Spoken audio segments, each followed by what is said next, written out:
자, 여러분, 최근에 우리나라 호텔 업계에 시가총액 1조 원짜리 거인이 혜성처럼 등장했습니다. 바로 GSPNL인데요. 오늘은 이 새로운 강자의 성장 가능성은 물론이고, 그래서 우리가 이걸 어떻게 투자해야 할지 그 구체적인 매매 전략까지 한번 샅샅이 뜯어보겠습니다. 시가총액 1조 원이라는 엄청난 타이틀을 달고 시장에 나왔는데, 그래서 궁금해지죠. 과연 이 회사가 그리고 있는 큰 그림은 뭘까요? 그리고 우리의 투자 전략은 어떻게 짜야 할까요? 지금부터 그 핵심을 하나씩 파고 들어보겠습니다. 네, 우선 이 GSPNL이라는 새로운 강자가 대체 뭐 하는 회사인지부터 알아야겠죠? 아주 간단해요. 원래 GS 리테일 안에 있던 호텔 사업부를 2024년 12월에 쏙 빼서 만든 말 그대로 호텔 전문 회사입니다. 아니 근데 왜 굳이 따로 떼어냈을까요? 이유는 아주 명확합니다. 그동안 그룹 안에 있어서 제대로 평가받지 못했던 알짜배기 부동산 가치를 시장에 짜잔 하고 보여주고 호텔 사업에만 완전히 올인해서 전문성을 극대화하겠다는 거죠. 이걸 보시면 더 확실해져요. 2025년 예상 매출 구조를 보면요. 와, 98.3%가 전부 호텔 운영에서 나옵니다. 다른 사업은 그냥 없다고 봐도 될 정도죠. 그러니까 이 회사의 가치는 그냥 호텔 그 자체라고 생각하시면 되는 겁니다. 그럼 이 회사가 다른 경쟁사들이 쉽게 따라오지 못하게 만드는 일종의 넘사벽은 뭘까요? 핵심은 딱 두 가지입니다. 첫째, 말이 필요 없는 입지. 서울 테헤란로 한복판에 1조 2천억 원이 넘는 부동산을 떡하니 갖고 있다는 거. 둘째는 그냥 호텔만 짓는 게 아니라 인터컨티넨털이나 웨스틴 같은 세계적인 브랜드를 오랫동안 성공적으로 운영해온 그 짬에서 나오는 바이브, 바로 운영 노하우죠. 이 두 개가 있으니 누가 쉽게 덤비겠어요? 자, 이제부터는 좀 더 깊이 들어가서 이 회사의 재무 상태, 그러니까 살림살이를 한번 들여다볼게요. 잘한 점도 있고 또 아쉬운 점도 있습니다. 일단 좋은 소식부터. 유보율이 무려 4,211%? 이게 무슨 말이냐면요. 회사가 번 돈을 밖으로 안 내보내고 창고에 차곡차곡 쌓아뒀는데 그게 자본금의 42배가 넘는다는 얘기예요. 완전 현금 부자죠. 이 두둑한 실판이 있으니까 나중에 다른 호텔을 인수하든 주주들한테 배당을 팍팍 쏘든 뭐든 할 수 있는 겁니다. 그런데 말이죠. 빛이 있으면 그림자도 있는 법. 부채 비율이 93.32%로 아주 낮은 편은 아니에요. 특히 최근에 호텔 싹 뜯어고치면서 돈을 좀 썼더니 올라가는 추세거든요. 물론 워낙 가진 땅값이 비싸서 이 정도 빚은 아직 괜찮다고 볼 수도 있지만 그래도 이자 부담은 무시 못하니까요. 이건 투자자라면 계속해서 체크해야 할 부분입니다. 자, 여기서 좀 이상한 점이 발견돼요. 이 저울 좀 보세요.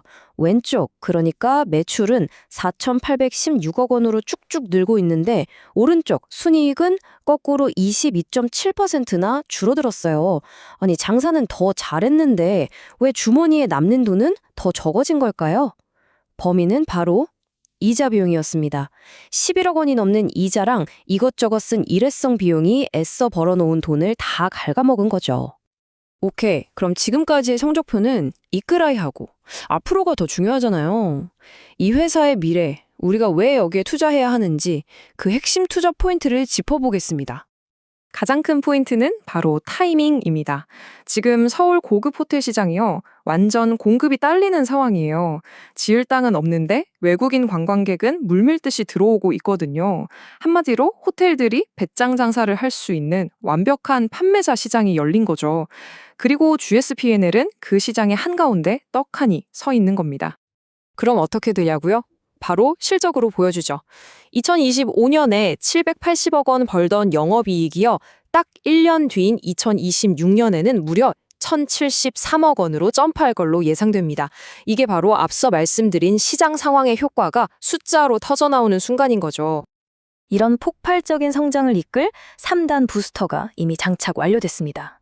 첫째, 새 단장을 마친 웨스틴 호텔이 2026년부터 풀파워로 실적을 밀어 올려줄 거고요. 둘째, 시장이 드디어 이 회사 땅값만 1조 2천억이 넘는구나 하고 자산 가치를 재평가하기 시작했다는 거. 마지막으로 주주들 입장에선 가장 설레는 소식이죠. 2020년엔 배당금이 지금의 2배 이상으로 뛸 거라는 기대감. 이 세 가지가 동시에 터지는 겁니다. 자, 그럼 제일 중요한 얘기로 들어가 보죠. 그래서 얼마에 사서 얼마에 팔아야 할까? 지금부터는 구체적인 매매 전략을 짜보겠습니다. 가치평가의 핵심, 바로 이겁니다. 2026년 기준으로 PER이 12.7배. 이 PER이 뭐냐면요. 쉽게 말해서 이 회사가 1년 버는 돈으로 회사를 통째로 사는데 몇 년 걸리냐는 거예요. GSPNL은 12.7년이면 되는데 다른 글로벌 호텔들은 평균 28.4년이나 걸린대요. 거의 반값이죠. 아직도 엄청나게 싸다는 뜻입니다. 국내 라이벌들이랑 비교하면 매력이 더 확실해져요. 호텔 신라는 면세점 경기에 울고 웃고 롯데관광개발은 카지노가 잘 돼야 하잖아요? 그런데 GSPNL은 어때요? 그냥 오로지 호텔과 오피스 임대, 이 본업에만 충실한 순수 혈통 호텔주라는 거죠. 경기를 덜 타니 혹시나 안정적일 수밖에 없고요. 네, 지금까지 회사의 기초 체력이 얼마나 튼튼한지 봤습니다. 이제는 실전이죠. 차트를 보면서 구체적인 가격 전략, 즉 타점을 잡아보겠습니다. 자, 매수 타점부터 볼게요. 1차적으로 노려볼 만한 가격은 48,000원입니다. 이 가격대가 왜 중요하냐면 한번 올랐다가 숨고르기를 할 때 든든하게 받쳐줄 수 있는 지지선이거든요. 만약 이 가격까지 내려와 준다면 감사합니다 하고 분할 매수로 담아볼 만한 구간이라는 거죠. 하지만 투자는 항상 최악의 경우도 생각해야죠. 리스크 관리선, 즉 이 선이 무너지면 일단 도망가자 하는 손절 라인은 43,000원입니다.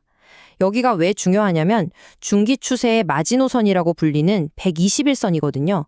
여기가 깨진다는 건 상승 흐름이 꺾일 수 있다는 아주 강력한 경고 신호니까요. 이때는 욕심 부리지 말고 비중을 줄이는 게 현명합니다. 그럼 어디서 이익을 실현할까요? 1차 목표가는 59,000원, 바로 직전 고점입니다. 보통 이런 곳에서는 이제 많이 올랐으니 팔자 하는 사람들이 많아서 저항이 심해요. 그러니까 단기적으로 보시는 분들은 이쯤에서 한번 수익을 챙기고 가는 전략도 아주 좋습니다. 자, 그럼 앞으로 펼쳐질 시나리오를 크게 세 가지로 정리해 볼게요. 베스트 시나리오, 그러니까 2026년에 실적이 대박 나고 배당까지 늘리면 주가는 76,000원 위로 날아갈 수도 있고요. 그냥저냥 평범한 상황이라면 5만 원에서 6만 5천 원 사이를 왔다 갔다 할 겁니다. 하지만 만약에 글로벌 경기가 확 꺾이는 최악의 상황이 오면 4만 원 초반까지 밀릴 가능성도 열어둬야 합니다. 그래서 결론이 뭐냐? 이 분석을 한마디로 요약하면 이렇습니다. 이 회사가 가진 땅값과 호텔 버는 능력만 봐도 지금 시가총액 1조 원은 너무 싸다. 아직도 저평가라는 거죠. 정리해볼까요? 철옹성 갇힌 부동산 자산의 역대급 이익 성장이라는 강력한 엔진까지 이 두 개를 모두 갖춘 호텔 거인 GSPNL. 어떠신가요? 여러분이 보시기엔 이 거인의 질주가 이제 막 시작된 걸까요? 오늘 내용이 여러분의 투자 결정에 좋은 힌트가 되었으면 합니다.